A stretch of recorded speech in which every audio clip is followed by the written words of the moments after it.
I want to go into a subject, but I know it's going to be pretty, I can't even say controversial because there's no one on the other side, but I was going to say what's happening with Trump and, the stuff that's all unfolded in the past couple of days. I know it can be pretty emotional and frustrating, but what's your take on all this if you want to even go there? I mean, I think you take the politics out of it. I find Mm, it to be deplorable. I find it to be horrific. I think what made this country great was, amongst other things, what is Lady Liberty doing? She's blindfolded, holding the scales of justice. And I don't care what side of the aisle you're on. If you can actually sit and tell me that the current administration and the previous have been treated equally, you know, I'd love to hear your arguments. The questioning of the authenticity of our justice system, the duality of it. It is a two-tiered system, um, is as damaging to the image of this country as anything. Now you add on to it the questioning of the legitimacy of the electoral process and of the immigration process. You're talking about cornerstones of what has made this country great. We welcome everyone here, but do it the right way. Come in legally, assimilate, because all of us here have come from somewhere else. At least our ancestors have, and people before us have. And I guess unless you're Native American, we all came from somewhere else. And so, but my wife emigrated here, her family from Russia when she was 2 years old. And they did it the right way. They had to live in Italy for a year and a half when they left Russia in order to wait for their papers to be accepted, for the process to work. And the people across the street from me right here, they're both from Montreal, husband and wife. And we just threw a party for them a few weeks ago because they finally became Americans, and they did it the right way, and they spent a long time doing it. So when you take a look at the undermining of the electoral system, the judicial system, and the immigration system, and that's just three of the things of the long list of things that are upside down in this country, and don't have to go into them. I've talked about them ad nauseum on every podcast I do. It's I think incredibly damaging to this country.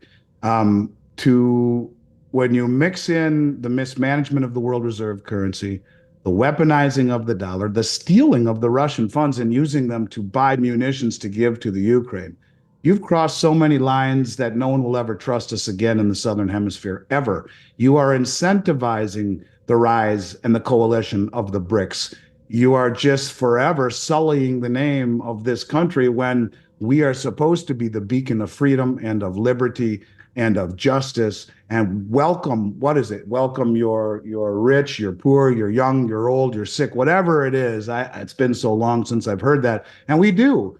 But that doesn't mean now I'm hearing as many as 17 million people in here illegally. And we're a broke country, and the states largely are in big trouble financially. Who's going to pay for all of this? The food, the education, the housing, the schooling, the medical.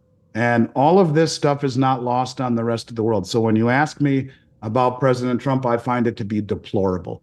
And let's just call it what it is. I would take policy over personality any frickin' day. And maybe he's a buffoon in the way that he speaks, but his policies are so far better than the current administration. And I'm not being partisan here. I'm just simply saying the policies that he had were so much better than the policies that this president has. It's not even funny. We have been invaded by 18, 17, 18 million people, and a standing army, a massive one, maybe a half a million, right? If 3% of the people in this country want to mess with the United States, that's a half a million people. 10%, you're talking 1.7 million people that want to screw with the United States. Think about that for a moment when you talk about safety. And when as improbable as that may be, you have a whole group of people in Dearborn, Michigan, chanting "Death to America." Now, ask yourself, what do you think about this? And the fact that even the way that Mar-a-Lago was rated and it came out, in the news that they had granted use of force if necessary, lethal force if necessary. Lethal force. They were going to go in there knowing he's protected by the Secret Service, and if they had to shoot, they would shoot to kill. And yet they give Biden's attorney free reign to go and take a look at all this stuff, that all of the files that he has at Penn University or in his garage or wherever the hell they were before they came. They didn't come guns a blazing at 5 a.m. with lethal force if needed. The whole thing stinks to high heaven. And if people don't like the fact that I feel this way, I'm sorry. And this has nothing to do with red or blue. This has everything to do with, this is not how things are done in this country. Like I said, I'll take policy over personality any day. And I will say this too, if, and I don't care what the comments are, if the current administration wins, God help this country. God help us if Biden wins. And, you know, I just think we're in for a lot of rough times if that's the case. You might as well just call us socialist if that's the case, because that's the road we're heading down. Yeah, well, he's letting these people in so they'll vote for him, right? Like that's why That's he part of the actually. Cloward Piven theory. Cloward Piven theory. I've talked about that on a lot of shows. I don't know if I talked about it on yours or not, but that's the husband and wife professors from Columbia University who taught in the 60s. And you know who went there? Obama went there. You know who else went there? Jared Bernstein, the lead economic advisor to the government who wants to lose the reserve status.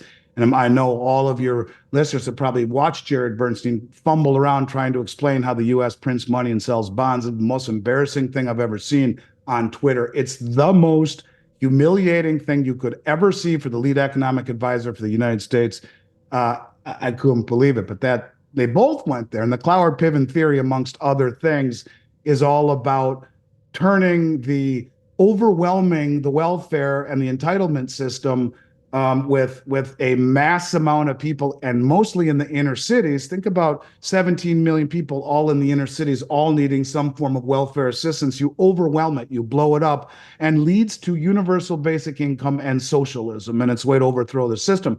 This what was taught at Columbia by Cloward and Piven, the husband and wife professors. And is it ironic that that's when Obama was there and that's when Jared Bernstein was there? I don't know. You tell me. There is a fine line in all of this stuff between realism and pessimism. And, you can't make this shit up, actually. You just can't make it up.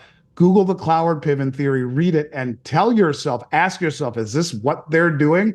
I walk away from saying, my God, this is what they're doing. So, yes, the whole premise of it is to create a serfdom of people that will never, ever vote Republican. Why would they? Trump is talking about deporting them, certainly not, pouring out money for them.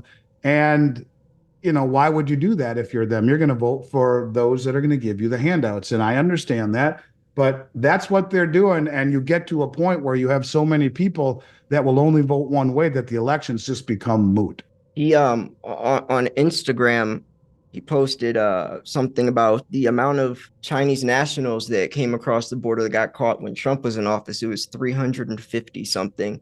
And now with Biden in office, I forget what the exact number was. Most of them are your age men Yeah, yeah.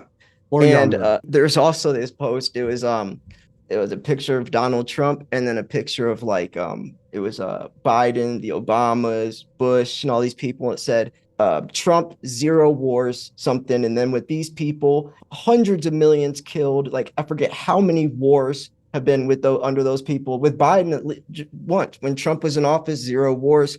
Biden now what, 5 wars? However many Well, proxy or let me not. give you another Like example of stupidity under this current administration, the way that we are doing things. There's a woman named Michelle Wu, and she is Boston's first female and Asian American mayor.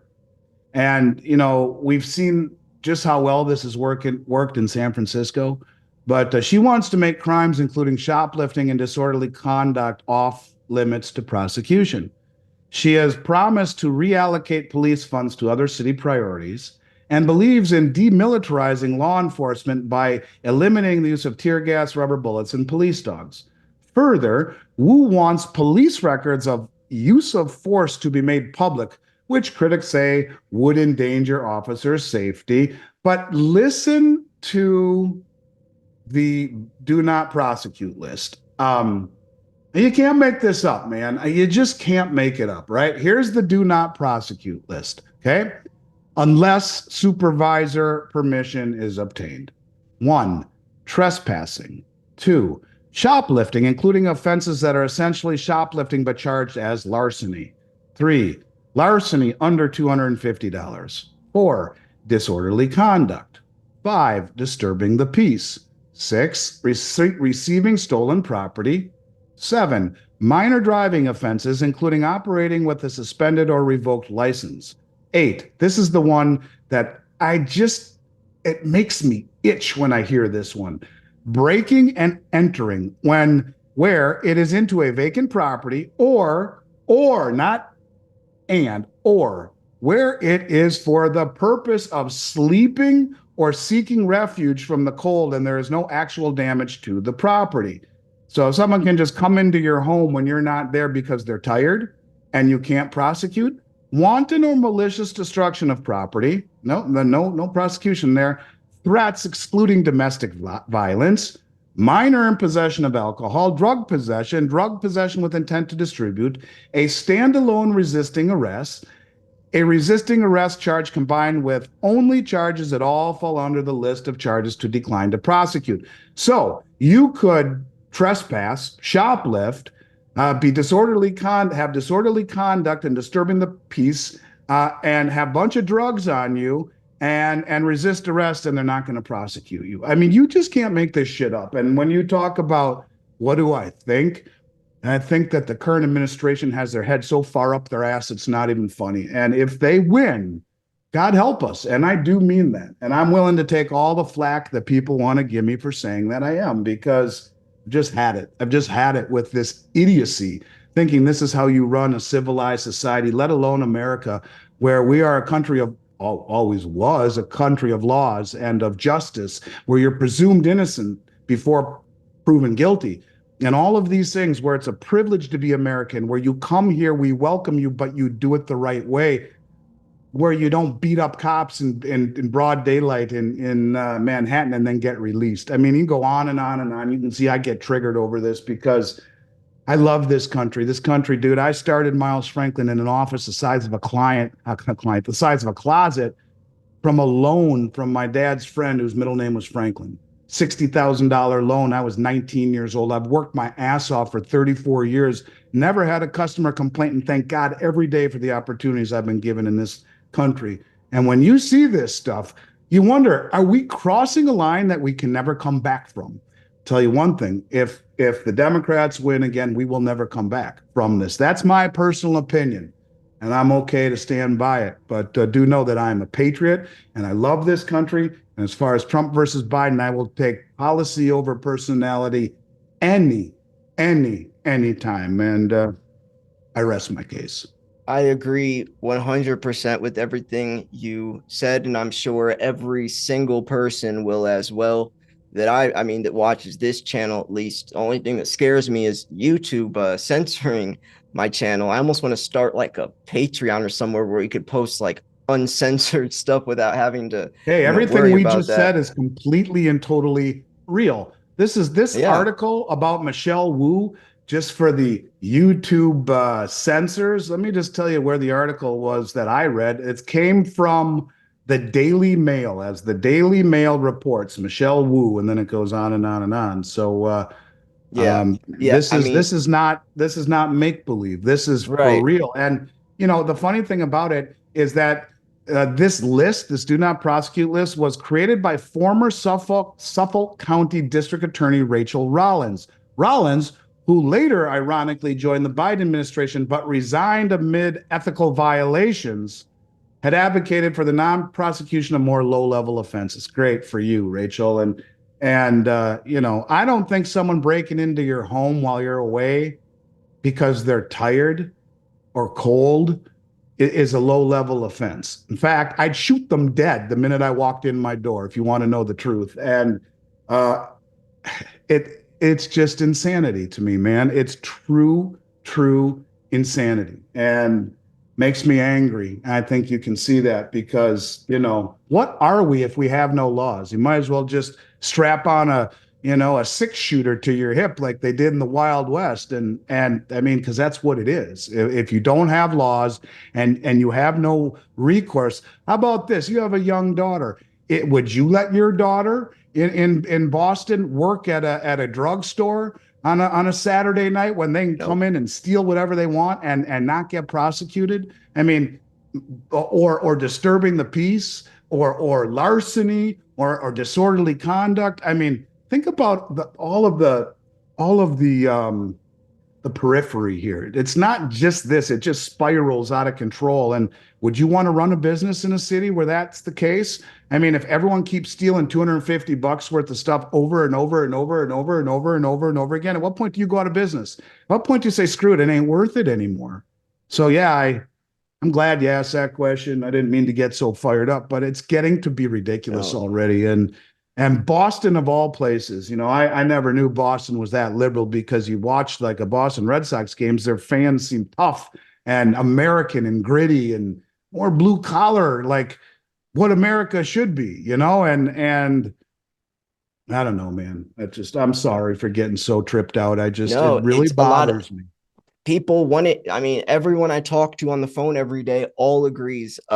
Luckily, I live in Ohio, so I can go to the firearms store, buy a gun. I'm not a felon. I just did that actually. Go to the shooting range consistently now. Never used to be like that, but nowadays I am. And yeah, it's just. I mean, I have a daughter. I have to. It's Well, you why I know moved what? out. The people died when the Titanic sank because it wouldn't sink. It was impossible, and they didn't have enough life rafts immediately accessible. People died, lifeboats. Yeah. So when your window breaks at 4 in the morning, what are you going to reach for? A 4 iron? Or are you going to, and it's one of these things, you don't have a gun in order to want to use it. You have it in case you have no choice but to use it. And that's when you take your conceal and carry permit class. I've had one of those for years because of my position. They teach you, you're held to a higher standard. They teach you the only time you pull out your gun is if you can prove in a court of law that you had no other chance to retreat and get out of the way. It is the last resort. You never pull it out and wave it around and say, I got a gun. No, you use it when you have no other chance but to save yours or someone else's life. And, we don't need to go down this road, but simply to say that it is a Second Amendment right. And if you'd use it responsibly and understand the ramifications of it, you're going to jail regardless if you are innocent or guilty. If you do that, if you kill someone that broke into your home, and you'll have your day in court, and probably be found innocent. But the thing of it is that when you are saying to people that it's an unoccupied house, well, how do the people breaking in know it's unoccupied? The lights were off. I didn't think there was anyone in there. Well, here in Florida, we have the castle law. Wouldn't be a smart idea. But I just think that when you have rules like this, which aren't even rules, you just are opening yourself up to so much in the way of chaos. And this is all under this current administration. And so the rule of law and the way that the rule of law is administered and interpreted has lost its damn mind under this current administration. So yeah, I think what had happened to President Trump is despicable and disgusting, and the way the judge didn't allow expert witnesses or wouldn't, I mean, just the whole thing. He couldn't speak about it, but yet you got this moron, his ex-attorney, who's a perjurer and a felon and the whole 9 yards, was in jail. He can do whatever he wants on TikTok. I mean, the whole thing just sucks. So yeah, it's a part and parcel to the stuff that I've been talking about. And you put it together with all the stuff we've done outside the country, it only accelerates the demise of the dollar, the de-dollarization, the de-treasurization, and the prestige and image of this country. It's all connected, I guess, is what I'm trying to say.